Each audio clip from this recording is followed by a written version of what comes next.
talk about indefinite integral. Una, ano nga ba ang indefinite integral? O mas kilala natin bilang antiderivatives. Meron siyang formula na integral of fx dx is equal to fx plus c, which is yung f of x daw ay yung antiderivatives and yung c is the constant or the arbitrary constant of integration. Sa indefinite integral, mapapansin nyo itong sign na to, which is, ayan daw yung integral sign. Then, yung f of x is our integrand, and yung dx, yung differential of x, which is denoted the variation of integration. And the c, ang pinaka-importante sa lahat, the additive constant of integration or the arbitrary constant. Ngayon, pumunta tayo sa basics, rules, and properties of indefinite integrals. First, yung constant rule na tinatawag. Ang sinasabi sa constant rule ay, ang formula lang dun ay, kunyari, for example, integral ng kx dx is equal to c. Ganito siya kung paano siya nakuha. So, diba, sabi, itong k daw, ililipat lang natin siya sa labas. C is constant. So, k, ilabas natin yun, then copy the integral sign. Then dx. Yan, then equal. So, pag kinapi na, ano ba yun? Ayan, copy lang natin siya kasi constant. Then, integral daw ng dx. Diba sinabi dun kanina sa explanation, the dx daw is denoted by x. So, copy the x. Then, plus c, which is the arbitrary constant. Ayun lang yun. Now, pumunta tayo ngayon sa power rule. Ang sinasabi sa power rule ay integral ng x sub n ay raised to n dx is equal to x raised n plus 1 over n plus 1 is equal to c. So, ganito siya. For example, nagbigay tayo ng, kunyari, x third, integral of x third, dx. So, ano siya, i-integrate lang natin siya pag in-n siya. Di ba sabi sa power rule, n plus 1, so copy mo lang yung x. Then 3 plus 1, kaya magiging 4 over 3 plus 1, 4. Then, plus c. Next, the constant multiple rule. Yung constant multiple rule ay pinagsamang constant rule, then power rule. So, sabi dito, integral of kx dx is equal to k integral of x dx. Yun lang yun. For example, di ba nagbigay tayo kunyari ng ito, solve natin yan kung bakit siya naging paano siya solve. Kunyari, integral of kx dx. So, para makuha mo siya, ilalabas mo itong constant na k. So, k, then copy mo yung integral sign, then x dx. Yun, pag ano mo siya, equal, copy mo lang yung k. Then, integral daw ng x dx. Di ba sabi sa power rule, x raised to n plus 1 over n plus 1. So, may imaginary 1 ka dito.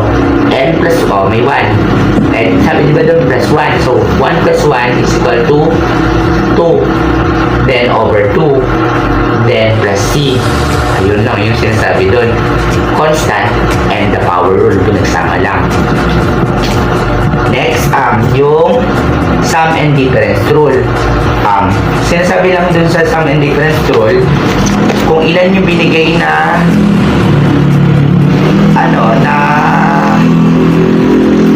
integration, ganun ka rin, dalawang beses ka lang din mag-i-integrate. For example, nagbigay ng integral of x cube plus x squared plus 1dx. O, paano natin siya isosolve? So, sabi doon, kung ilan yung binigay na tatlong beses mo lang din siya integrate. So, integrate natin ng tatlong beses. So, di ba, ano yung nakikita mong pwedeng gagamitin natin dito? So, pumasok dito yung power rule, which is that x raised n plus 1 over n plus 1. So, copy natin yung x. 3 plus 1 ay 4 over 4. Copy i-copy natin yung sign. So, plus to kasi plus yung sign doon. O, same, power rule ulit. X raised to n plus 1 over n plus 1. 3, o, di-copy natin yung x. Then, 3. May 3, 2 plus 1, kaya magiging 3. Copy lang din natin yun. Then, ano ba yung integral ng 1? So, ibig sabihin, 1x lang din siya. Siyempre, yung 1, aalisin na natin since, ano na siya.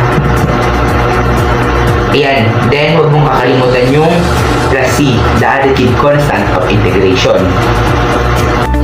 Ngayon, ano ba naman yung general power rule na tinatawag? Sinasabi lang sa general power rule na yung integral daw ng u raised n du is equal to u raised n plus 1 over n plus 1 plus c.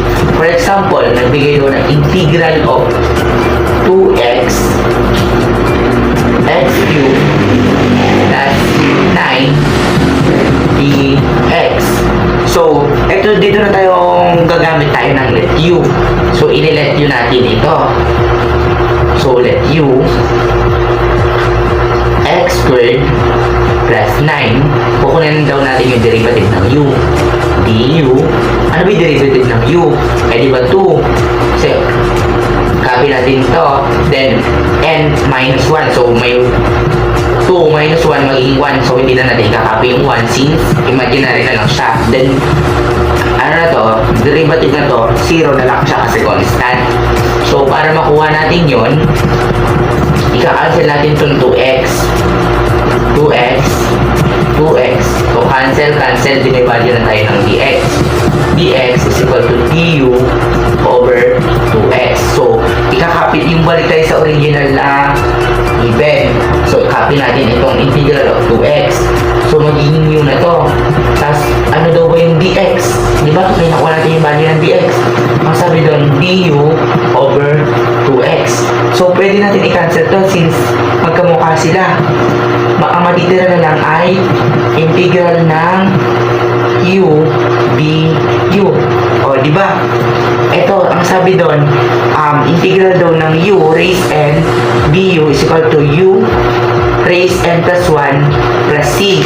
Burahin na natin to para dito tayo mag-solve. So,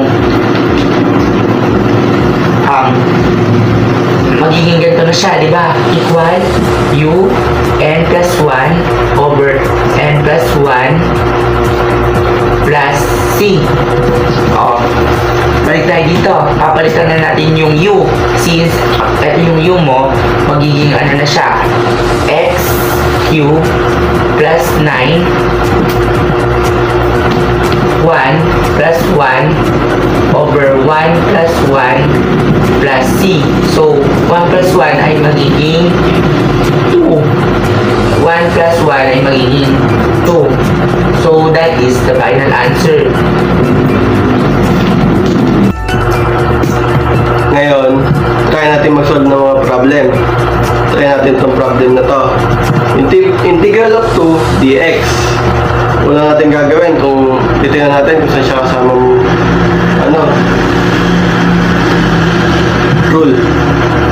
So, meron siyang constant. Then, wala siyang variable. Ibig sabihin, kasama siya sa constant rule. Diba, sinasabi sa constant rule, ilalabas lang natin yung constant. Ilalabas natin yung constant. Copy the integral sign, dx. Diba, ang integral of dx is denoted as x. So, copy natin yung constant. Integral of dx is denoted by x. Copy natin siya x. Then, huwag natin kakalimutan yung the c or the constant of integration. Then, pag nakuha na natin yan yung magiging sagot natin. Try pa tayo ng bagong problem. Integral of 5 dx. Diba? Kagaya nung kanina. Constant lang naman siya. Lalabas na natin yung constant since kasama siya sa constant rule. So, Labas natin yung constant. Copy the constant. Copy the integral sign and dx. So, solve natin. 5. Integral of dx is denoted by x. So, x plus c. Huwag natin kakalimutan yung plus c kasi importante siya talaga sa integral. Then, pag nakuha na natin, ito na yung magiging sagot natin. Okay, last problem. Integral of 10 dy. Nakikita naman natin na nagbago yung nasa dx niya, naging dy na siya. Pero huwag tayong malilito dyan kasi pareho lang din naman siya ng pagsasolve. So, wala siyang variable, constant lang naman, labas natin yung constant since kasama siya sa constant rule.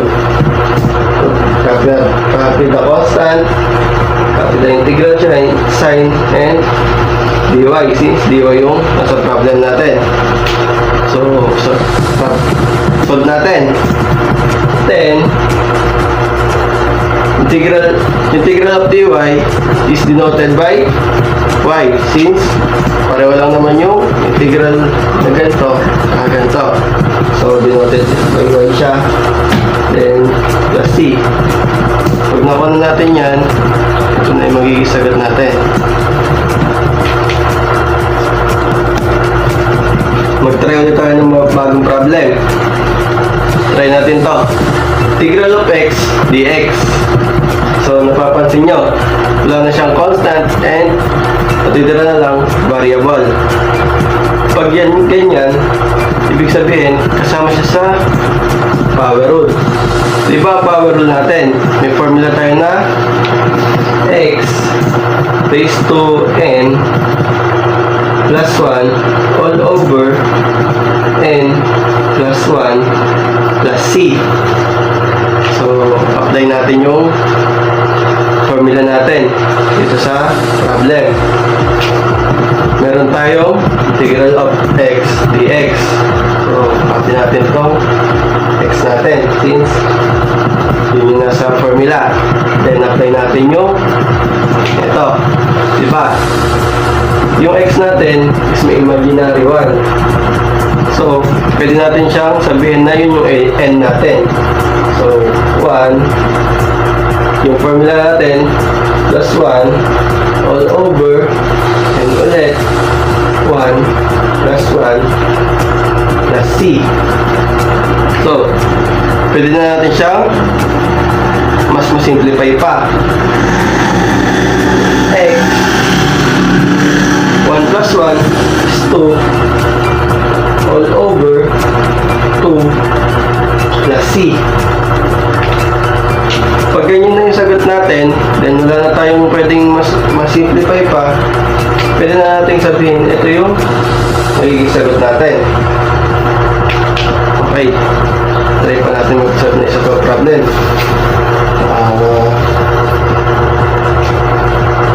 Integral of 1 all over x cubed dx.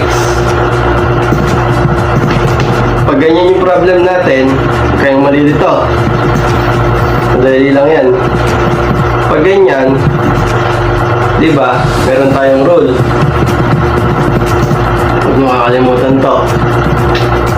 Pag ganyan, itong nasa baba, kasi hindi naman natin siya pwedeng i-integral ng ganyan lang, ilipat natin dito sa taas. Then, pag nilipat natin sa taas, itong trace niya is magiging negative. So, gawin natin. Integral of, natin ang mga integral, then yung 1, ilipat natin yung x cubed. X, di ba sabi sa rule, is yung trace natin magiging negative. So, negative 3 dx. Yan. Di ba yung 1, imaginary lang, di natin sinusulat. So, tanggalin natin yung 1. Yan. Papansin nyo, makakasama natin siya sa power rule. Apply natin yung formula ng power rule. Yung x n plus 1 all over n plus 1 plus c. Yan.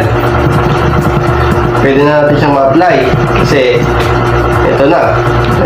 Kaya na natin i-apply yan. Integral. So, yung formula natin, apply natin. X negative 3 plus 1 all over negative 3 plus 1 plus c. Yan. Ganyan na yung ano natin. May sagot. Pero, pwede pa natin siyang mas-simplify. So, simplify natin. X, copy lang natin since masisimplify tayo. Ito, negative 3 plus 1, diba? Magiging negative 2. Yan. All over, negative 3 plus 1 ulit, magiging negative 2 plus c. Since wala naman tayong negative na trace, lipat ulit natin siya para maging positive. Sige, simplify ulit natin. At since x lang naman to, x raised to negative 2, walang matitira, pero may imaginary 1 tayo dito. So, 1 all over negative 2, yung x natin, nalilipat, x, itong raised niya na negative 2 is magiging positive na. So, raised to 2 plus c. So, pag ganyan na yung sagot, hindi na natin siya pwedeng mas simplify. Pwede na natin sabihin, ito yung magiging sagot natin.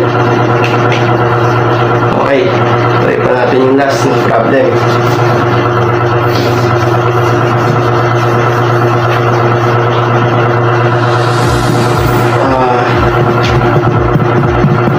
Figure of root x dx. Yan. Meron na tayong square root. Pag ganyan, kayong malilito ulit. Meron tayong rule dyan. Yung square root daw, then yung variable natin is meron tayong imaginary 1. Then, yung square root is may imaginary number 2 dito. So, itong 2 natin, pwede natin ilipat dito sa denominator ng base natin. So, magiging ganyan siya. Okay, gawin natin. Integral of x. Ilipat natin yung 2 nito. Then, may 1 siya. Ilipat natin. Nakaroon tayo ng 1 over 2 dx. Yan. Naging ganyan na yung problem natin. So, sasabi natin na kasama na siya sa power rule ulit.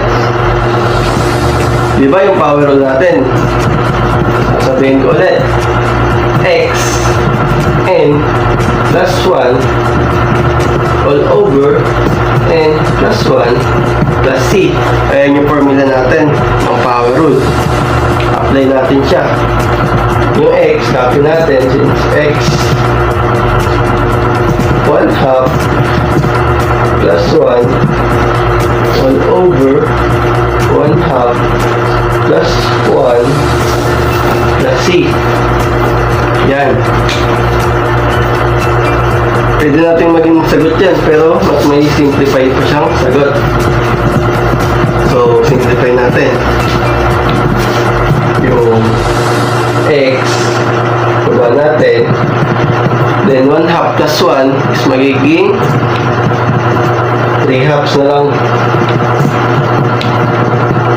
All over 1/2 plus 1 ulit, 3/2 plus c. So, okay. Ito, pwede pa ulit natin siya mag-isagot. Pero, siyempre, mas simplify pa siya. Okay, simplify natin. Copy natin yung x. Yung 2 natin na to, pwede na natin siyang ilagay dito sa taas na to. Kasi, meron naman dito 1. Then, times natin dito. Dito, alam niyo naman na siguro yun. So, okay, times natin. 2 times x raised to 3 halves is 2 x raised to 3 halves. Then 1 times 3 magiging 3 okay over 3 plus c. Yan. Kung nakita nyo, wala na siyang pwedeng mas-simplify pa. Ito na yung magiging final answer natin.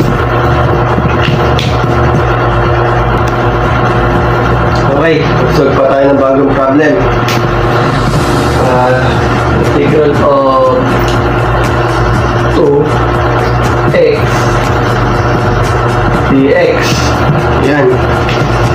Bago sa mata niyan, meron na tayong constant and variable. Kasama na sila. Pero, dali lang yan. Tuturo ko sa inyo kung paano. Diba? Pag ganyan, makasama siya sa constant multiple. Ang constant multiple, lalabas lang natin yung constant lang daw. Lalabas natin yung constant. Tapos, kapila integral sign. Okay. Sagutan natin. Kapila integral sign x dx. Yan.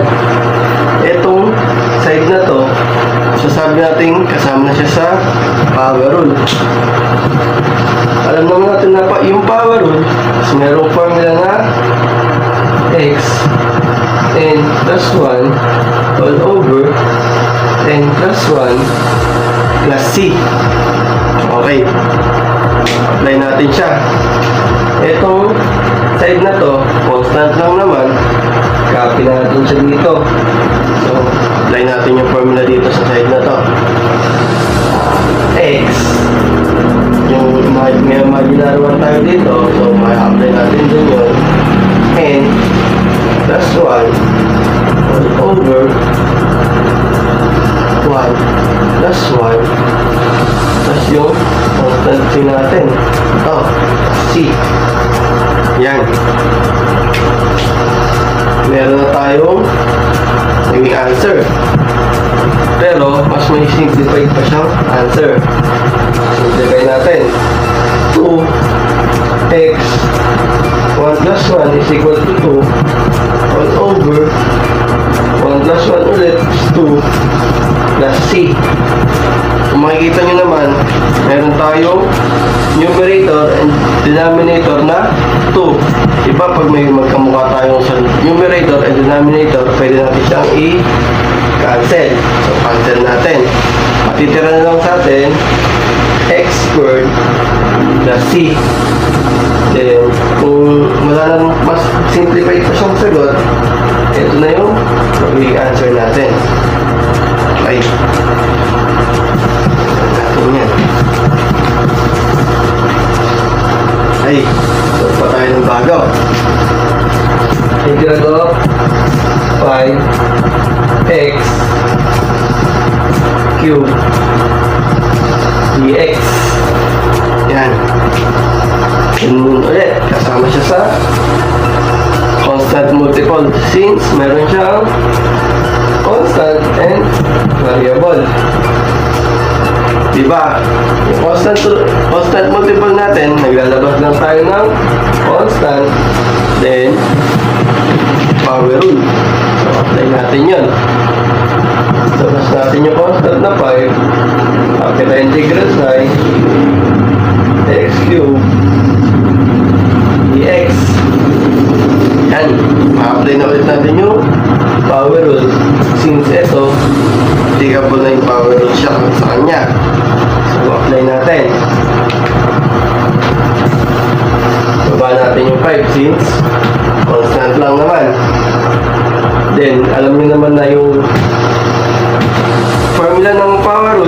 x n plus 1 all over n plus 1 plus c. Apply natin. Apply natin yung x. Tapos yung 3 natin na gagawin natin n. 3 plus 1 all over 3 plus 1 plus c. So, may nakuha tayong answer. Pero, kaya pa natin siyang mas simplify. So, simplify natin. 5x 3 plus 1 is 4 all over 3 plus 1 ulit is 4 plus c. So, kung alam nyo nang di na siya mas simplify pa, ito na yung magiging sagot natin ngayon. Yan.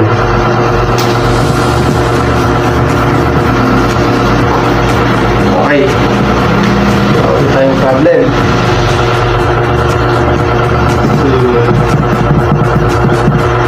Then, x raised to 9 dx. Yan. Meron na tayong constant into variable. Ibig sabihin, kasama siya sa constant multiple. Okay, solve natin. Tapos natin yung constant. Tapos natin yung constant. Copy the integral sign. X raised to 9 dx. Yan. Ma-apply ulit natin yung power rule since power rule siya. Baba natin yung constant since constant lang naman. Then yung power rule natin na formula x n plus 1 all over n plus 1 plus c. Yan. Apply natin siya. N. Yung n natin na 9. Ito siya. Plus 1 all over 9 plus 1 plus c. Yan. Nakuha natin yung answer. Pero, kaya pa natin siya mas masimplify. Okay. Simplify natin. Then, x 9 plus 1 is magiging 10 over 10 plus c. So, meron tayong magkamukha sa numerator and denominator. So, alam naman natin na pag may magkamukha sa numerator and denominator, pwede natin siyang i-cancel. Cancel natin to. Cancel natin to. Matitira na lang is x raised to 10 plus b. Yan. Alam naman natin na hindi na siya pwedeng mas simplify. So, ito na yung magiging sagot natin. Okay. Masolve tayo ng bagong problem. Meron tayong integral of x squared plus 2 dx. Meron na siyang plus sign dito. So, yan, mahaba na siya. Pero, kaya pa natin siyang i-solve. Pag may plus sign na siya, ibig sabihin, makasama na siya sa sum and difference. So, ang sum and difference, pinaghihiwalay lang natin siya. So, gawin natin. Integral of x squared. So, with the plus sign. Tapos, diba, meron tayong paghihiwalayin daw natin. So, magkakaroon ulit tayo dito ng integral of 2 dx. Sorry. Dx din pala dito. So, ayan. Pwede natin siyang layan ng power rule and constant rule. Since napag-iwalay na natin siya. So, layan natin. Unahin natin itong side na to. Pag nagsasolve tayo ng sum and difference, dapat isa-isa lang. natin inaapura. Okay, solve natin. Integral of x squared dx. So, power rule. Power rule is, formula natin na x n plus 1 all over n plus 1 plus c. Okay. Apply natin siya since kaya natin ma-apply yung power rule. Copy natin yung x. Then yung n natin na eto, 2. 2 plus 1 all over 2 plus 1. Yung plus c, mamaya natin ilagay pag nasa dulo na tayo dito. So, para hindi na magulo. Okay, ito, solve natin to. Itong side naman na to. Copy natin itong last side. Copy natin yan. Then, solve natin yung constant. Itong constant, alam naman natin na lalabas lang natin siya. So, lalabas natin yung constant. Then, titira lang natin sa atin is integral of dx. Alam naman natin na ang integral ng dx is also x. Then, yung sinasabi ko, plus c kanina na, sa dulo na. Yan. So, nakuha na natin yung sagot. Pero, dito, hindi pa siya nakasimplify. So, isimplify natin. X